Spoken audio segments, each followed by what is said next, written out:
ഞായറാഴ്ച സമാപിക്കും. കേരള വ്യാപാരി വ്യവസായി ഏകോപന സമിതിയും DTPCയും ഡ്രീംസ് എന്റർടൈൻമെന്റ്സും ചേർന്നാണ് വയനാട് ഫെസ്റ്റിന്റെ ഭാഗമായി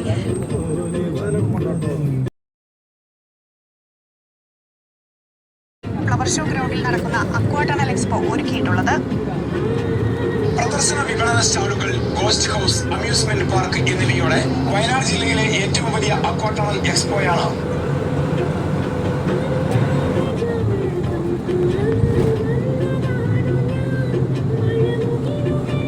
കൽപ്പറ്റ ബൈപ്പാസ് റോഡിൽ ഫ്ലവർ ഷോ ഗ്രൗണ്ടിൽ ഒരുക്കിയിട്ടുള്ളത്. 500 അടി നീളമുള്ള അക്വാടണലിൽ ലക്ഷക്കണക്കിന് മത്സ്യങ്ങൾ ജനങ്ങളെ ആകർഷിക്കുകയാണ്. വയനാട്ടിൽ ആദ്യമായി എത്തിയ മത്സ്യകന്യകകളാണ് എക്സ്പോയുടെ പ്രധാന ആകർഷണം. ഇതിനോടകം 10,000-കണക്കിന് ആളുകളാണ് അക്വാടണൽ എക്സ്പോ സന്ദർശിച്ചത്. എല്ലാവർക്കും കേരള വ്യാപാരി വ്യവസായി ഏകോപന സമിതിയുടെ വയനാട് ഫെസ്റ്റിന്റെ ഭാഗമായ സമ്മാന കൂപ്പണും നൽകുന്നുണ്ട്. നറുക്കെടുപ്പിൽ വിജയികളായവർക്കുള്ള സമ്മാനങ്ങളും എക്സ്പോയിൽ വെച്ച് വിതരണം ചെയ്തു വരുന്നു. 4-നാണ് നമ്മൾ അവസാന ഡേറ്റ് ആയിട്ട് തീരുമാനിച്ചിട്ടുള്ളത്. മെയ് 4 നമ്മൾ ഈ വയനാടിനോട് വിട പറയുകയാണ്. അപ്പോൾ മാർച്ച് 28-ന് ഉദ്ഘാടനം ചെയ്യപ്പെട്ട നമ്മളെ ഈ വയനാട് ഫെസ്റ്റ് അക്വാടണൽ എക്സ്പോ വളരെ വലിയ രീതിയിലാണ് വയനാട്ടുകാരും വയനാട് കാണാനെത്തിയവരും ഏറ്റെടുത്തത്. അപ്പോൾ ഈ അവസരത്തിൽ ഞങ്ങൾ വയനാടിനോട് ഞങ്ങളുടെ ഹൃദയം നിറഞ്ഞ നന്ദി കൂടെ ഈ അവസരത്തിൽ ഞങ്ങൾ രേഖപ്പെടുത്തി.